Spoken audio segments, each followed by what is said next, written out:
In this series, we'll be answering all these questions and more, and you will learn everything about unlisted shares that you need to know before investing in them. But before we start the video, don't forget to save and share this video with your friends so that their doubts could also be solved.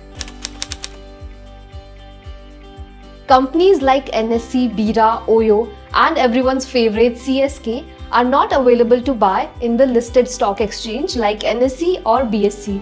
But can you still invest in them? Yes, and these are called unlisted companies. Unlisted shares are basically the shares that are not traded on any formal or recognized stock exchange. Formal stock exchange can be NSE and BSE in India. And here are some more examples of unlisted shares. But where do you find these unlisted shares? You can go directly to www.stockify.net.in, tap on unlisted share price and get a list of all the unlisted shares. Tap on each company to learn more about them. So let's see the major differences. Listed shares are listed or traded on a formal stock exchange like NSE or BSE in India. On the other hand, unlisted or pre-IPO shares are not ready to trade on stock exchange because they are not listed yet. Liquidity will be high in the listed shares while the liquidity is going to be lesser in the unlisted shares. Listed shares are regulated by SEBI while the unlisted shares are regulated by MCA, Ministry of Corporate Affairs. In listed shares, the transparency is higher and in return, the risk of investing is comparatively low. And in the unlisted shares, the transparency is low and the risk of investing might be a bit high.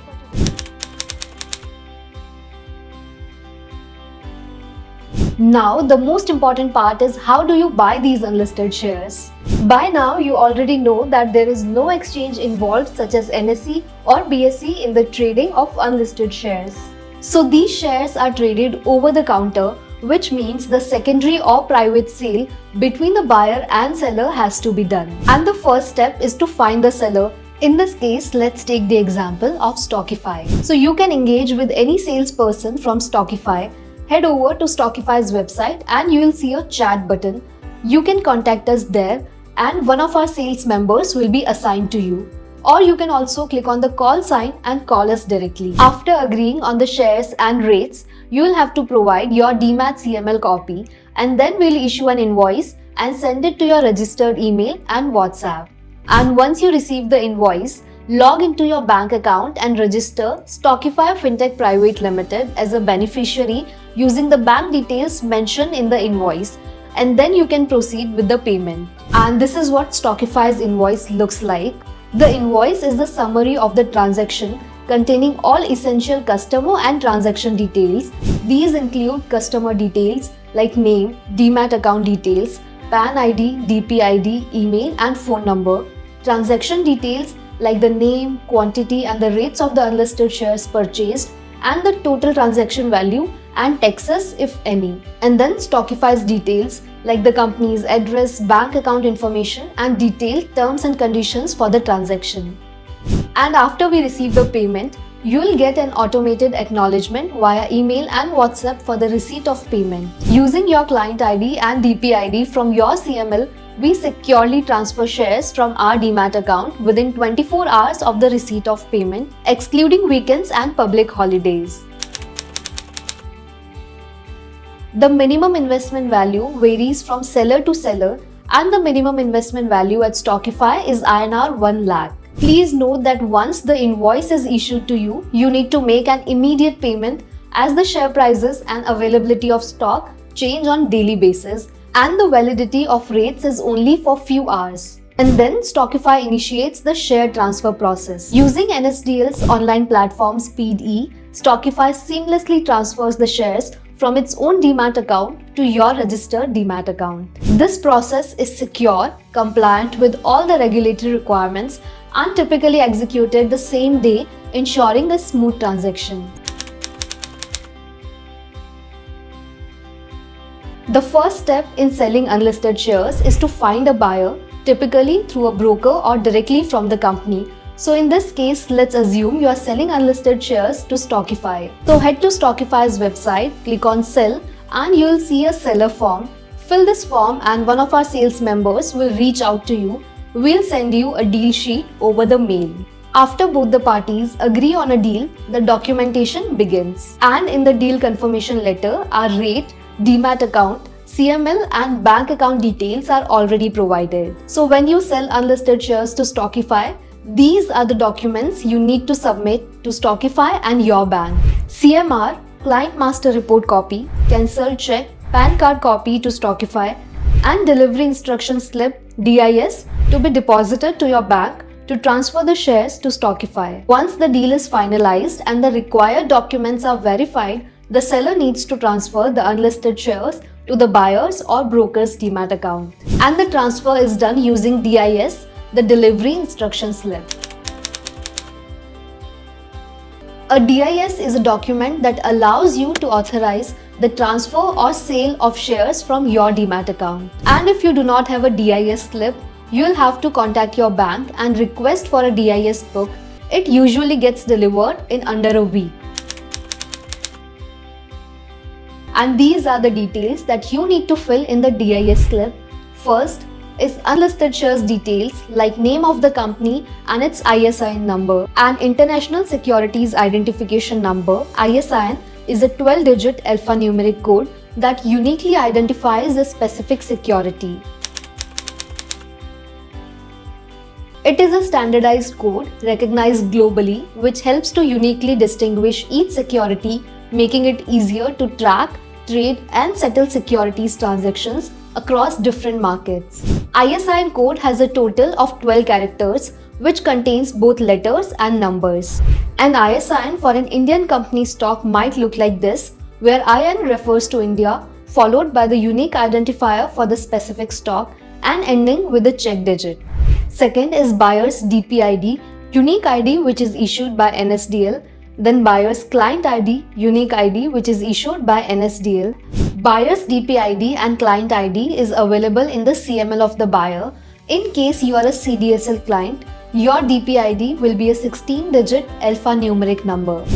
And then number of shares, transfer amount, date of issue, buyer's bank details, exchange type if it's through NSDL or CDSL, PAN number, Form 16, annexure and beneficiary form. And along with the DIS slip, you need to submit the annexure which contains the share name, quantity and consideration amount, and the beneficiary addition form to your branch. Above DIS slip along with the annexures has to be submitted to your broker or bank for transfer of shares to the buyer's Demat account. Your banker will send you a stamp duty payment notification. Once the stamp duty is paid by you and the necessary approvals and verifications are done, the stocks will be transferred to the buyer's Demat account. After the shares are successfully transferred, the payment is typically processed within 24 hours into the registered bank account mentioned in the seller's CML copy. While selling unlisted shares, it is essential to be cautious and well informed. The process is complex and any mistakes can lead to financial loss or missed opportunities. And to minimize the risks, consult a financial expert or a broker like Stockify who specializes in unlisted shares. For those who don't know what a CML is, a client master list is basically a certificate of your Demat account, and it is issued by the depository participant of your Demat account. Your Demat broker sends you a physical copy as well as soft copy of client master list or client master report during the time of account opening. You can just call or email your Demat broker asking for the CML and they'll email you the PDF document. It contains all the important information such as your personal details like name, address, date of birth, linked bank account details, details of your Demat account and its current status. We have made a detailed video about CML and you'll find the link in the description, so don't forget to check that out. These are the documents required for NRI and resident Indian: PAN card, CML and cross-check. Non-resident external, which is NRE account, is used to manage money earned outside India by NRIs in Indian rupees. Non-resident ordinary, which is NRO account, is used to manage money earned within India by NRIs. In NRE account, repatriation is free for the principal and the interest account. In NRO account, repatriation is limited to $1 million per financial year, including taxes. Interest can be repatriated freely, but principal has limits.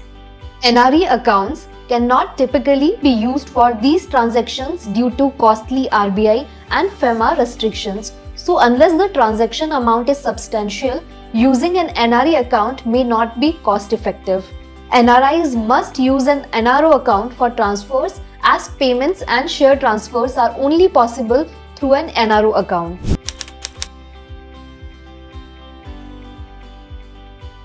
There are two ways of checking the shares transferred. One is by logging into your depository's account. Let's say if you are a customer of HDFC Securities, Kotak or Yes Bank, you can log into your Demat account and check the portfolio or holding section. However, there are times when the depositories does not show these shares because they have not updated their records. In that case, you can directly log in your NSDL account, go to NSDL e-services login, register online for IDAS and fill in your DPID, client ID, mobile number and verification code, and then you can see the shares transferred. To check the shares transferred in your CDSL account, go to CDSL Easy. Under BOID, enter the 16-digit Demat ID. Under password, enter PAN along with the date and month of birth and click on Continue. Enter the OTP sent to the registered email ID or mobile number and click on Continue. Enter a username, password and security question and click on Continue.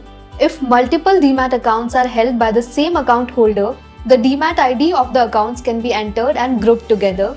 By grouping the Demat IDs, multiple Demat accounts can be accessed using a single user ID. Click on Continue and the registration will be successful. And then you can see the holding statement. Yes, Stockify only deals in unlisted shares which are in the Demat form and not physical form. It is delivered to your Demat account.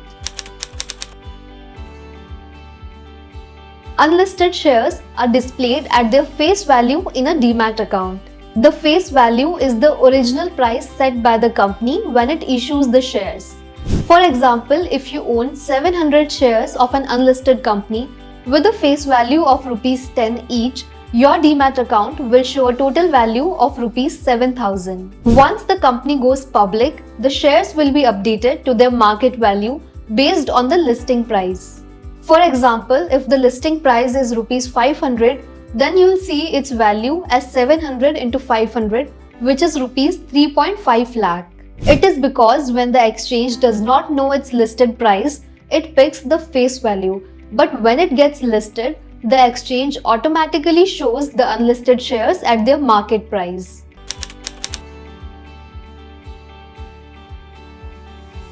Once a company goes public and its shares are listed on the exchange, you can sell your shares like any other publicly listed stock.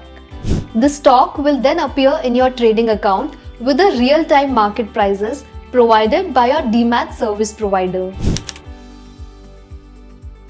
You can then place an order to sell the stock just like any other regular listed stock. However, there is a 6-month lock-in period after the company's IPO during which you cannot sell your shares. The ISIN of the company gets logged in. And a lock-in period is a time period during which an investor cannot sell, redeem or withdraw their investment.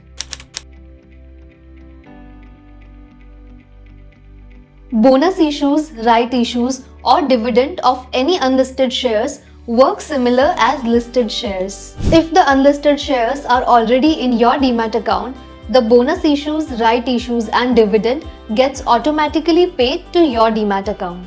And if there is any dividend payout, the dividend gets paid to your bank account that is registered in your Demat account. In the tax implications, TCS has been abolished from April 1st, 2025. So let's have a look at TDS and stamp duty on unlisted shares. Section 194Q of the Income Tax Act is applied on TDS. Section 3 of the Indian Stamp Duty Act 1899, amended per Finance Act 2022, is applied on stamp duty. Buyer deducts TDS at the time of purchase. Stamp duty is paid by the seller, otherwise transfer is not allowed by NSDL or CDSL. The cost may be charged to the buyer, but payment responsibility is of the seller. TDS applies to buyers on transactions exceeding Rs 50 lakh. Stamp duty is the tax on the transfer of ownership of unlisted shares. TDS is 0.1% on purchases exceeding Rs 50 lakh. Stamp duty is 0.015% on the transfer of unlisted shares. For a purchase of Rs 51 lakh, TDS applies only on Rs 1 lakh, resulting in Rs 100 tax. In the stamp duty, buyer pays stamp duty which may be included in share price. Let's have a look at the capital gains. For unlisted equity shares, holding period before 23 July 2024 was more than 24 months for long-term capital assets and less than 24 months for short-term capital assets. And it remains same for on or after 23 July 2024, which is more than 24 months for long-term capital assets and less than 24 months for short-term capital assets. Long-term capital gains before 23 July 2024 was 20%, and on or after 23 July 2024, it is 12.5%. Short-term capital gain before 23 July 2024 was slab rate, and it remains the same on or after 23 July 2024, which is slab rate. So this was it for today's video, and in this series we tried covering everything about unlisted shares, right from their definition to buying and selling process and tax implications. And if you have any doubts, feel free to drop them in the comments below. And don't forget to subscribe to our channel, as we'll be dropping more such insights in the upcoming videos.